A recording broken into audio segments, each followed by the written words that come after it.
Olá, graça e paz, tudo bem? Tudo certo aí com você? Glória a Deus, vamos orar e depois vamos meditar na palavra do Senhor. Pai querido, obrigado, Senhor, neste momento, Senhor, em que vamos buscar a Tua face. Pai, obrigado pelo dia maravilhoso que o Senhor nos concedeu. Pai, hoje a gente trabalhou, hoje nós produzimos. O Senhor nos deu graça, Senhor, para irmos mais adiante. Hoje entendemos mais da Tua graça, do Teu carinho para conosco.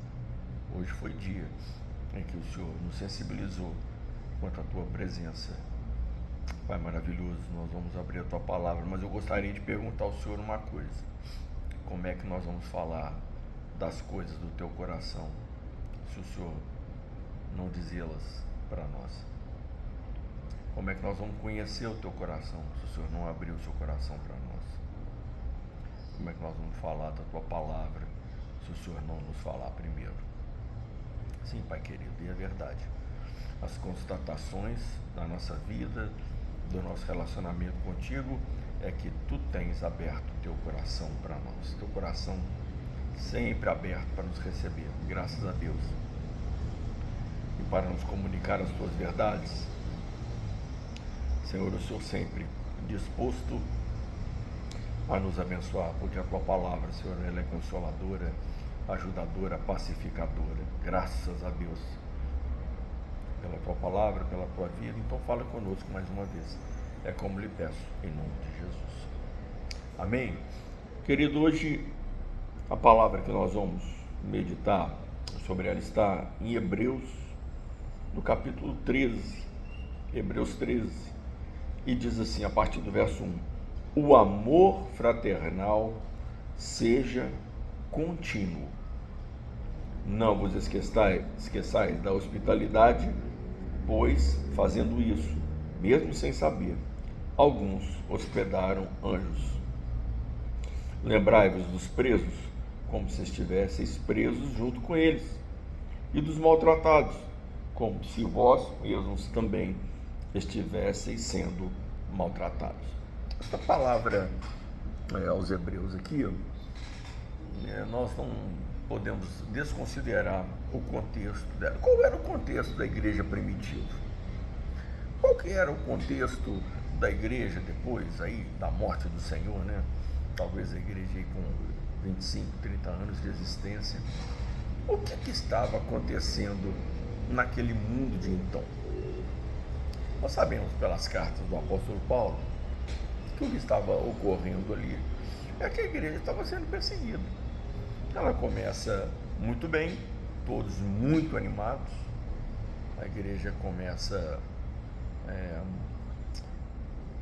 tendo em si um desenvolvimento muito grande, tanto do ponto de vista do conhecimento, da doutrina, mas também do ponto de vista numérico, né? As pessoas estavam entusiasmadas, animadas, conhecendo uma palavra que eles até então nunca tinham ouvido, né? Falar de um Deus vivo, presente, que esteve presente entre eles, né? E a palavra, né?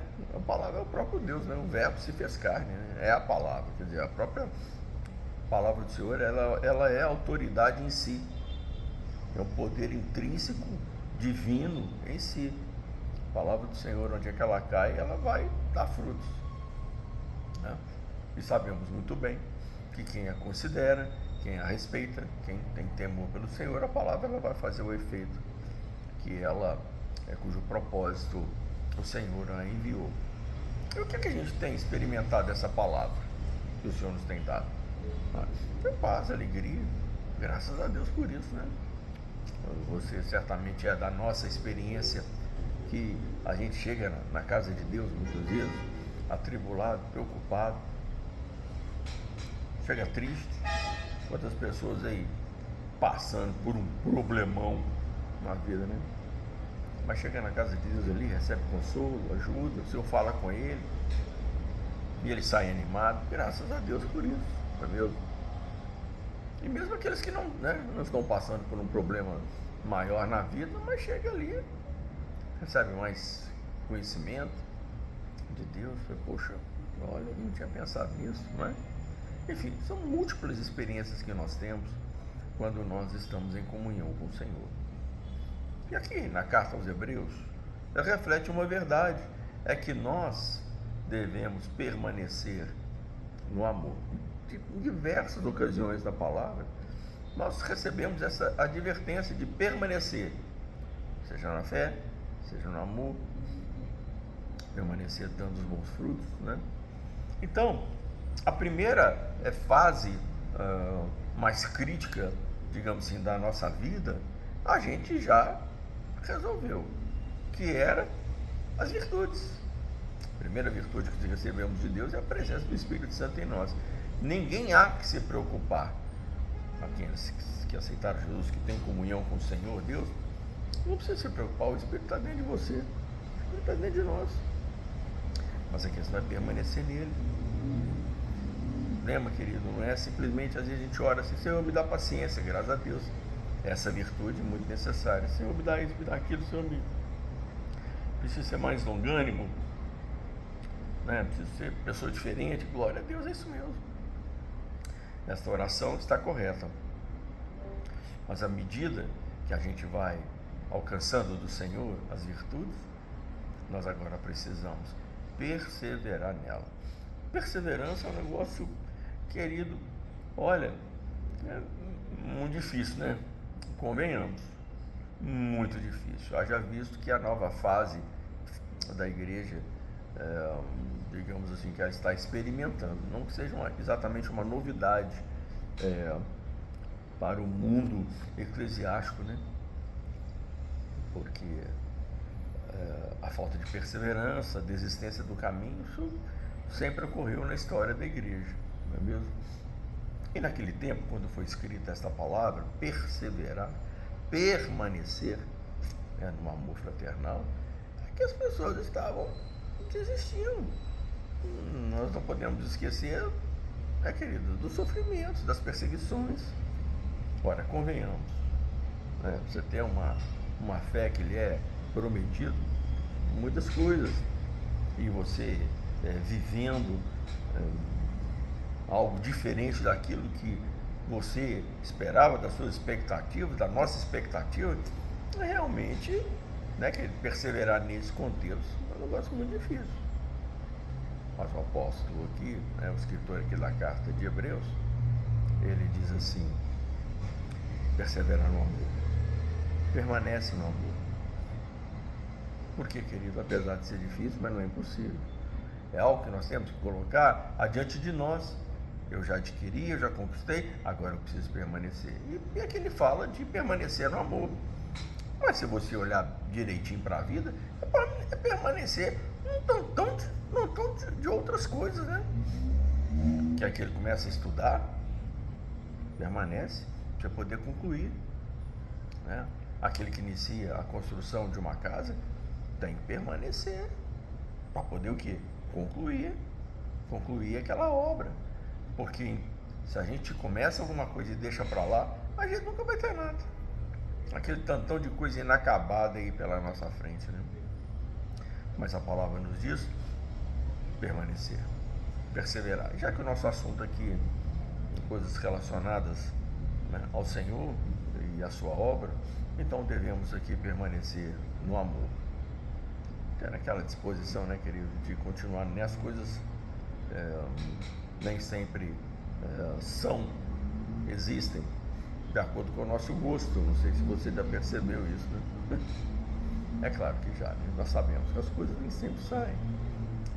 Às vezes na vida eclesiástica ali, tem aquela pessoa que você não gosta tanto, não é mesmo? Mas permanece no amor, vai aí. Tem pessoas que nós temos mais intimidade com elas, que dão uma abertura maior, outras nem tanto. Mas devemos o quê? Permanecer com a mesma disposição, disposição de servir, disposição de estarmos juntos. É isso, de estarmos juntos e juntos no Senhor.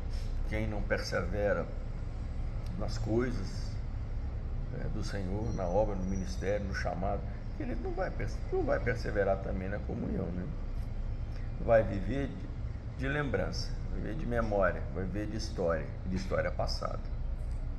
É mesmo? Vai viver de coisas que quando eu era jovem, quando era assim, engraçado, agora já não é, mas nós estamos aí, né? Estamos aí como? De que jeito? Não é mesmo? Então o apóstolo escreve, permanecer no amor.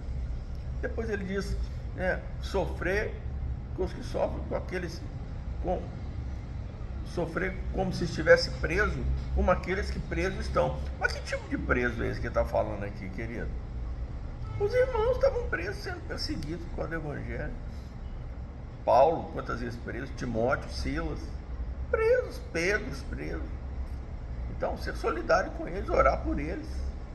Então, o amor, ele passa por esse caminho aí, do cuidado, né, mesmo que devemos ter com os outros. Talvez não se possa fazer muita coisa, não se podia fazer muita coisa com quem estava encarcerado, né? Mas podia orar por ele. Diz a palavra que Pedro, uma das suas primeiras prisões, a igreja estava orando por ele, e ele foi liberto, e ele chega ali, né, onde os irmãos estavam reunidos. Que bênção, né?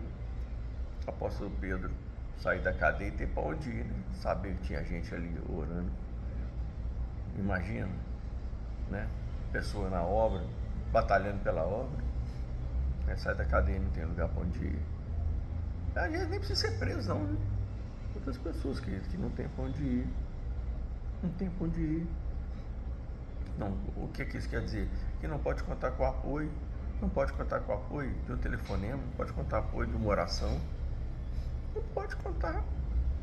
Nós temos um grupo de oração toda quarta-feira, nós oramos juntos, né? Uma coisa rápida, nem é demorado, não. Que dificuldade é das pessoas participarem do momento? Dificuldade. Ai, não posso isso, não posso aquilo, não é de orar. Nossa, em casa. Nem precisar na igreja, não, orar dentro de casa mesmo.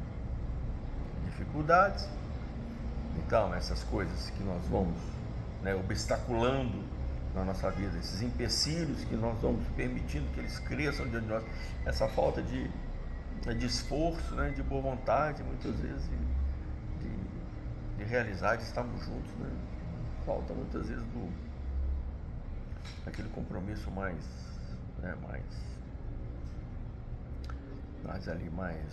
que necessita de um esforço maior. E deixa pra lá. O que acontece? A gente vai deixando pra lá. E eu, na semana passada, estava pensando uma coisa, queridos: não existe morte espiritual repentina. Morte física, sim. Morte física tem morte repentina. O coração parou ali, acabou. Um infarto ali, fulminante. Não é mesmo? Às vezes as pessoas, você conversa com a pessoa não tem nada. Não é mesmo? Como o irmão Antônio. Nós nos lembramos muito bem do Antônio, né? O Antônio estava bem. O Antônio era um cara fortão, né? Estava ali conversando com o Antônio. Nossa! O Antônio cheio de disposição para servir, o Antônio disposição para orar, irmãos. Não. Estava lá no nosso grupo de oração toda quarta-feira. Mas acontece que ele teve um mal, passou mal, e daí, né, algumas horas depois, morto. Então, fisicamente, sim, muitas pessoas ali, né, perecem no momento, apaga. E agora, espiritualmente, não é assim que funciona, querido. O processo espiritual, ele começa com esfriamento. Coisas que vão ali levando ele a esfriar, a desistir. Depois do esfriamento, espiritualmente ele adoece. Adoecimento espiritual é aquela resistência absoluta que já se entranhou no coração dele, começa a ver defeito em tudo. E aí ele tem certeza que todo mundo está errado, só ele que está certo. Não é mesmo? Que a igreja é assim, religião é assim, os pastores são assim. Eu convivo com algumas pessoas, né, que estão espiritualmente doentes, não aceitam ser curados, se acham com tanta razão doentes. Bom, se no esfriamento ele não procurou se aquecer, como o Senhor falar no livro de Apocalipse, né? Olha, para a igreja de Laodiceia, eu digo a você: compre colírio para os seus olhos, né? Compre colírio. Se a pessoa não reage, se ali ele recebe o conselho de Deus, essas mágoas, essas coisas da vida vão cercando o coração dela e ela se esfria por causa disso, e ela não trata de se aquecer novamente, voltar ao primeiro amor, o próximo passo vai ser adoecer espiritualmente. Aí já cria já uma resistência nela de não querer mais, eu não quero mais. Bom, aí depois vem a morte, separação total, esquece de tudo e parte para outra, vai viver uma outra vida, né? Então, queridos, não existe morte repentina espiritual, tudo é um processo. O apóstolo Paulo está dizendo para nós aqui na carta aos Hebreus, né? Olha, persevera no amor, persevera nas suas convicções, persevera no cuidado com os irmãos, persevera no cuidado com a obra, não abandone, não deixe seus dons, seus ministérios, não deixe a comunidade, não deixe os irmãos, não deixe, permanece, seja perseverante. Talvez seja uma pessoa de oração, né, que orava em casa e fechasse a porta lá, mas agora já não ora mais. Não, querido, vamos lá, retorne à sua atividade, persevera. Sabe, se tinha um dom, ministério que você deixou, não, querido, em nome de Jesus, entra na presença do Senhor, retome, não, persevera, vai adiante, no cuidado, no zelo com os irmãos, com a igreja. Perseverança nos fala de ato contínuo, perseverança é continuidade. Perseverança não está relacionada à quantidade, não está relacionada à intensidade. Perseverança está relacionada à constância, ali, permanente, está ali sempre, não deixou de fazer, ele continua, ideia de continuidade. Então que o Senhor te dê graça nessa noite de entender essa palavra, que você queira muito, querido, mas muito, continuar na sua fé, continuar no zelo, no cuidado com os irmãos e no cuidado da sua vida espiritual, no cuidado com o Senhor. Amém? Vamos orar? Pai, obrigado, Senhor, pela tua palavra. Sim, Senhor, o Senhor nos tem dado virtude, o Senhor nos tem dado conhecimento, Senhor, o Senhor nos tem dado a tua vida, graças a Deus por ti. Oh, Jesus Cristo, obediente até a morte de cruz, e o Senhor venceu, e essa vitória com a qual o Senhor venceste, o Senhor transfere para nós, Pai. Graças a Deus, o Senhor conosco, nos ajudando, nos abençoando. Sim, Senhor, a nossa vida está na tua presença, e da nossa parte, Pai querido, queremos declarar ao Senhor, queremos permanecer. Sim, Senhor, queremos permanecer na tua presença, nós queremos. Então firma os nossos passos para a tua glória, é como lhe peço, em nome de Jesus, nos encontrar com o Senhor naquele dia, e o Senhor olhar para nós e receber de ti o bem-vindo. Nossa, Pai, que bênção, nossa, que bênção. Nos conceda, Senhor, a cada um de nós essa bênção, porque levamos uma vida perseverante na tua presença, e o Senhor agora nos coroa com a tua vitória e com a vida eterna, graças a Deus. Obrigado, Senhor. Abençoa, Senhor, a cada um que está me ouvindo nesta hora. Deus, alimenta espiritualmente, ajuda, abre o entendimento, fortalece a todos nós. E, Senhor, e graças a Deus pelo Senhor na nossa vida, em nome de Jesus. Amém, meu querido, minha querida, tá valendo? Um abração para você. Valeu, tchau.